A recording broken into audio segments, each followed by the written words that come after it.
Hello friends, welcome to my channel. আজকের এই ভিডিওতে আমরা দেখব তারাপীঠের আশেপাশে যে দর্শনীয় স্থানগুলি আছে সেগুলি কি কি। সম্পূর্ণ ডিটেলস থাকবে, পুরো ভিডিওটা স্কিপ না করে দেখতে হবে। ঘড়ির কাঁটায় বেজে গেছে 4:20 মতো। রওনা হলাম টোটো করে, কারণ এই ট্যুরিস্ট স্পটগুলি ঘুরতে গেলে আপনাকে ভাড়া করতে হবে টোটো, যার ভাড়া পড়বে আপনার এই 300 থেকে 350 মতো, এবং সময় লাগবে কিন্তু প্রায় 4 থেকে 4.5 ঘন্টা। অনেকটা পথ এবং রাস্তাও কিন্তু খুব একটা ভালো নয়। সবুজ ধান ক্ষেত দেখতে দেখতে আমরা কিন্তু এগিয়ে চলেছি আমাদের প্রথম গন্তব্যস্থলের দিকে। রাস্তা যেহেতু খুব একটা ভালো নয় এবং রাস্তার কাজ চলছে, সেজন্য টাইমটা কিন্তু একটু বেশি লাগছে। রাস্তা যদি আরেকটু ভালো হতো তাহলে কিন্তু আরও তাড়াতাড়ি আমরা দেখে ব্যাক করতে পারতাম। তারাপীঠের আশেপাশে যা রয়েছে সবে কিন্তু তীর্থস্থান, কারণ সবে কিন্তু মন্দির বেসড। এবং চলে এলাম প্রথম যে ট্যুরিস্ট স্পট, সেটা হচ্ছে বাঁকেড়ায় শ্রীমন্দিরের সিংহদ্বার দিয়ে ঢুকে পুরীর আদলে তৈরি জগন্নাথ মন্দির। এই জায়গাটাকে কিন্তু দ্বিতীয় পুরীও বলা হচ্ছে। তো জগন্নাথ মন্দিরের ভিতরে কিন্তু ফটো বা ভিডিওগ্রাফি অ্যালাউ নয়, তো যতটা সম্ভব বাইরে থেকে আপনাদের দেখানোর চেষ্টা করব। এবং এখানে কিন্তু কোথাও কোনো এন্ট্রি ফি এর প্রয়োজন নেই, সব জায়গায় এন্ট্রি ফ্রি। তো মানে বিনামূল্যে প্রবেশ রয়েছে। প্রত্যেকটি স্পটেই 20 থেকে 15 মিনিট হচ্ছে এনাফ টাইম। তো এখন আমরা রয়েছি জগন্নাথ পুরী মন্দিরের আদলে তৈরি যে পুরী মন্দির রয়েছে তারাপীঠে, তার ঠিক পিছনের দিকে। এখান থেকে ছোট্ট একটা ক্লিপস আপনাদের জন্য। তো এবার চলে এলাম দ্বিতীয় স্থান, শ্রী শ্রী বাঁকেড়ায় শ্রী টেম্পল। এখানে কিন্তু খুব সুন্দর রাধা গোবিন্দ জিউয়ের মূর্তি রয়েছে, যেটা ভিডিওতে তো দেখাতে পারলাম না, আপনারা গেলে অবশ্যই দর্শন করুন। এরপরেই রয়েছে মদনমোহন টেম্পল। মদনমোহন টেম্পল দেখে সোজা চলে যাব জগন্নাথ মন্দিরের কাছে যে প্রবেশদ্বার ছিল তার সামনে। সেখানে রয়েছে আমাদের চতুর্থ ট্যুরিস্ট স্পট, যার নাম হচ্ছে পাতাল শিব মন্দির। তো আপনারা দেখছেন চতুর্থ ট্যুরিস্ট স্পট পাতাল শিব মন্দির। এখন আপনারা দেখছেন পাতাল শিব মন্দির তারাপীঠ থেকে। এবার সোজা চলে যাব বীরচন্দ্রপুরের দিকে, যেখানে রয়েছে খুব সুন্দর একটা ইস্কন মন্দির। বর্তমানে আমি দাঁড়িয়ে রয়েছি বীরচন্দ্রপুরের ইস্কন টেম্পলের ঠিক সামনে। এখানে কিন্তু মহাপ্রসাদও পাওয়া যায়, তার জন্য আসতে হবে দুপুরের টাইমে। এবং ঘড়ির কাঁটায় বেজে গেছে কিন্তু এখন প্রায় 5:20 মতো। এবার সোজা চলে যাব ইস্কন মন্দিরের ভিতরে। আমার সাথে থাকুন এবং দেখতে থাকুন তারাপীঠ মন্দিরের আশেপাশে যে টুরিস্ট স্পটগুলি রয়েছে সেগুলো সম্পূর্ণ এক্সপ্লোর করব এবং সম্পূর্ণ ডিটেলসের সাথে। তারাপীঠের আশেপাশে দর্শনীয় স্থানের এই ছোট্ট ভিডিওটি যদি আপনাদের ভালো লেগে থাকে তাহলে একটা লাইক, কমেন্ট, শেয়ার করবেন। চ্যানেলে প্রথমবার এসে থাকলে একটা সাবস্ক্রাইব করে সাপোর্টে থাকবেন। কোনো কোয়ারিসের দরকার হলে অবশ্যই কমেন্ট বক্সে আসুন, যথাসাধ্য আমি আপনাদের হেল্প করার চেষ্টা করব। এবার সিঁড়ি দিয়ে সোজা চলে যাব আমরা ইস্কন মন্দিরে দর্শন করতে। জানেন তো, ইস্কন মন্দির মানেই অসাধারণ সুন্দর সাজগোজে রয়েছে আমাদের রাধা গোবিন্দ জগন্নাথ দেব। তো এবার দেখতেই পাচ্ছেন ইস্কন মন্দিরটা কিন্তু সত্যি অসাধারণ সুন্দর দেখতে। এবার যাব একদম ভিতরে এবং আপনাদের সাথে দেখানোর চেষ্টা করব ইস্কন মন্দিরের ভিতরটাও।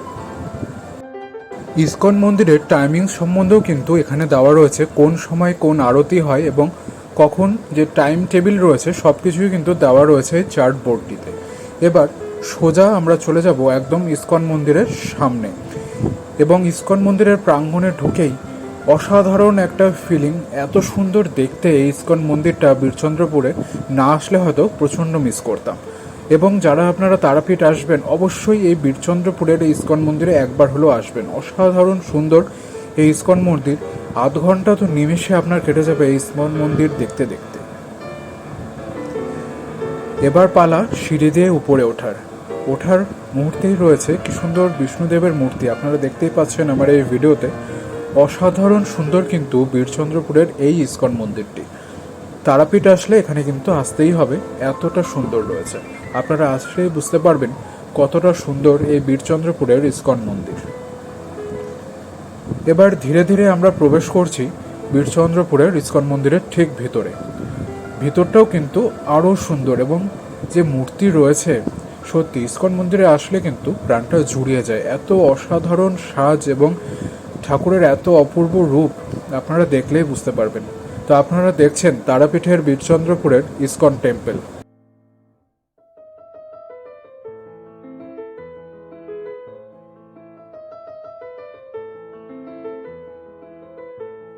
এক ঝলক আপনাদের ইসকন মন্দিরে যে মূল দেবতা রয়েছে তাকে দেখানোর চেষ্টা করছি, কারণ ফটো ভিডিওগ্রাফি কিন্তু এখানে তোলা বারণ।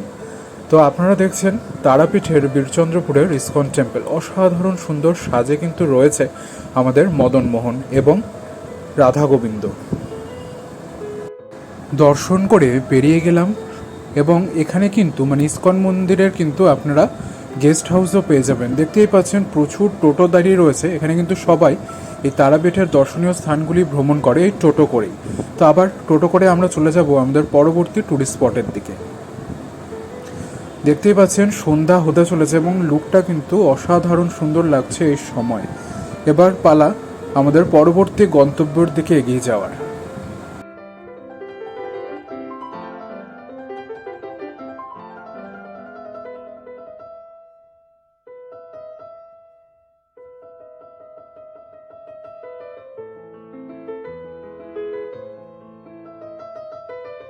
এবার আমরা দেখব 6 নম্বর ট্যুরিস্ট স্পট একচক্রাধাম নিতাইবাড়ি। এটা হচ্ছে শ্রী শ্রী নিত্যানন্দ মহাপ্রভুর জন্মস্থান। ভিতরে কিন্তু ফটোগ্রাফি এবং ভিডিওগ্রাফি অ্যালাউ নয় এবং কোনো এন্ট্রি ফি কিন্তু এইসব জায়গায় নেই। অনেকটা বেলুরের আদলে তৈরি, বেলুর মঠের আদলে তৈরি কিন্তু এই মন্দিরটি। অসাধারণ সুন্দর, নিট অ্যান্ড ক্লিন। খুবই ভালো লাগবে কিন্তু এই নিতাই বাড়িটি আপনাদের। এবং নিতাই বাড়ি দেখে আমরা সোজা চলে যাব পরবর্তী ট্যুরিস্ট স্পট দেখতে। ফোন যেহেতু অ্যালাউ নয়, ফোন এবং ব্যাগ রাখার জন্য আলাদা কাউন্টার রয়েছে। সেই কাউন্টারে আপনাকে ফোন ব্যাগ রেখে ভেতরে প্রবেশ করতে হবে।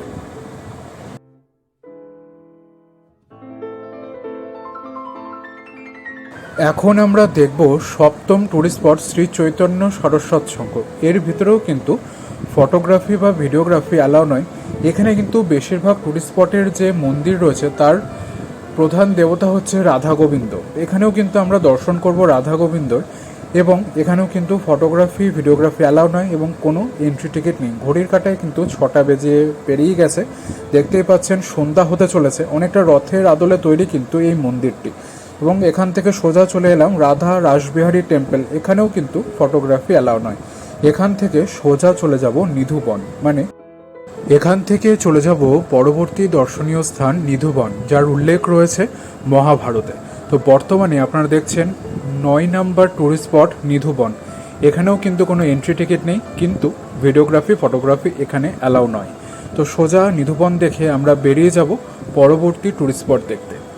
নিধুবন ঢোকার মুখে একটি বোর্ডে কিন্তু লেখা রয়েছে এই সেই স্থান যেখানে মহাভারতের কথা উল্লেখ রয়েছে এবং এখানে কিন্তু একসন্ত গঙ্গা স্নানে যে ফল হয় এই স্থানে দর্শন করলে সেই ফল আপনি লাভ করবেন। এখান থেকে সোজা চলে যাব আমরা পরবর্তী ট্যুরিস্ট স্পটের দিকে। এখন আমি রয়েছি 10 নম্বর জানকুণ্ডু হাটুগাড়া আশ্রম। এখানে যে মন্দিরটি রয়েছে সেই মন্দিরটি কিন্তু রয়েছে জলের তলায়। সেটাও আপনাদের সাথে দেখানোর চেষ্টা করছি। দেখতেই পাচ্ছেন সন্ধে হয়ে গেছে, অন্ধকার হয়ে এসছে। যতটা সম্ভব দেখানো যায় আপনাদেরকে দেখানোর চেষ্টা করছি আমার এই ছোট্ট ভিডিওতে। এইখানে যে পুকুরটি আপনারা দেখতে পাচ্ছেন তার মধ্যভাগে যদি আপনি ভালোভাবে লক্ষ্য করেন তাহলে দেখতে পাবেন একটা হলুদ রঙের ঘটের মতো অংশ পুকুরের মধ্যখান থেকে বেরিয়ে রয়েছে। এটাই কিন্তু হাটুগাড়ার আশ্রম, যেখানে নিত্যানন্দ প্রভু তার মাকে নিয়ে এসেছিলেন এবং এখানে কিন্তু সপ্ত নদী এবং সপ্ত সাগরের জল মজুদ রয়েছে। এবার আমরা সোজা চলে এলাম তারাপীঠের মূল অ্যাট্রাকশন তারাপীঠ মন্দির, মা তারাকে দর্শন করতে। ঘড়ির কাঁটায় বেজে গেছে কিন্তু 8টা 10 মতো। অনেকটা সময় লেগে গেল তারাপীঠের ট্যুরিস্ট স্পট দর্শন করতে। তারাপীঠ মন্দির নিয়ে একটা আলাদা ভিডিও রয়েছে যেখানে ডিটেলসের সব কিছু বলা রয়েছে। সন্ধ্যের সময় কেন যে কোনো সময় তারাপীঠে কিন্তু প্রচুর ভিড় থাকে। খুব সাবধানে আপনাকে মাকে দর্শন করতে হবে, কারণ ফোন পার্স অনেক সময় পিকপকেট হয়ে যায়, সেজন্য খুব সাবধান। সন্ধ্যা আরতির সময় আমরা মাকে দর্শন করার চেষ্টা করব। দেখতেই পাচ্ছেন প্রচুর ভিড় রয়েছে। তারাপীঠের ট্যুরিস্ট স্পট নিয়ে এই ভিডিওটি যদি আপনাদের ভালো লেগে থাকে তাহলে একটা লাইক কমেন্ট শেয়ার করবেন। চ্যানেলে প্রথমবার এসে থাকলে একটা সাবস্ক্রাইব করে সাপোর্টে থাকবেন। কোনো ট্যুরিস্ট স্পট সংক্রান্ত তথ্য যদি আপনাদের প্রয়োজন হয় বা কোনো কোয়ারিজ থাকে অবশ্যই কমেন্ট বক্সে আসুন। যথাসাধ্য আমি আপনাদের সাহায্য করার চেষ্টা করব এবং ভিডিওটা কেমন লাগলো জানাতে ভুলবেন না কিন্তু। এবং তারাপীঠ মন্দিরের সন্ধেবেলা বা রাত্রিবেলার দৃশ্যটা আপনাদের দেখালাম। এবার দেখাবো তারাপীঠ মন্দির সকালবেলায় কেমন লাগে। তো বর্তমানে ঘড়ির কাঁটায় বেজে গেছে প্রায় 6:30 মতো। দাঁড়িয়ে রয়েছি মাকে পুজো দেওয়ার লাইনে। এখানে কিন্তু লাইন 4 রকমের হয়। একটা ফ্রি লাইন রয়েছে, একটা 300 টাকার পেইড লাইন, 500 টাকার এবং 1000 টাকার। আমরা দাঁড়িয়েছিলাম 500 টাকার লাইনটিতে। দেখতেই পাচ্ছেন সকালেও কিন্তু প্রচণ্ড ভিড়। আমরা দাঁড়িয়েছিলাম 500 টাকার লাইনে, তাও কিন্তু এই রোদের মধ্যে 1.5 ঘন্টা ধরে ওয়েট করতে হয়েছে মাকে একবার দর্শন করার জন্য। যদি আপনি ফাঁকায় ফাঁকায় মাকে দর্শন করতে চান, সবথেকে বেস্ট টাইম হচ্ছে অন্নভোগের পর দুপুরে 4টে সাড়ে 4টার পর, অথবা রাত্রিবেলা সন্ধ্যা আরতির পর 8:30টার দিকে। বেস্ট টাইম, অনেকটা ফাঁকা থাকে। এখন আমি চলে এসেছি 12 নম্বর ট্যুরিস্ট স্পট তারাপীঠের মহাশ্মশান। এখানে কিন্তু জুতো খুলে মহাশ্মশানের ভিতর প্রবেশ করতে হয়। সময় হাতে না থাকার জন্য পুরোটা আপনাদের ঘুরিয়ে দেখাতে পারলাম না। এটা হচ্ছে তারাপীঠ ভ্রমণের আমাদের শেষ ট্যুরিস্ট স্পট, তারাপীঠের মহাশ্মশান। তারাপীঠের ট্যুরিস্ট স্পটের এই ছোট্ট ভিডিওটা এখানেই শেষ করব। কেমন লাগলো অবশ্যই কমেন্ট বক্সে জানাবেন, এবং শেষ পর্যন্ত দেখার জন্য অসংখ্য ধন্যবাদ। কোয়ারিসের জন্য আসুন কমেন্ট বক্সে। Thanks for watching.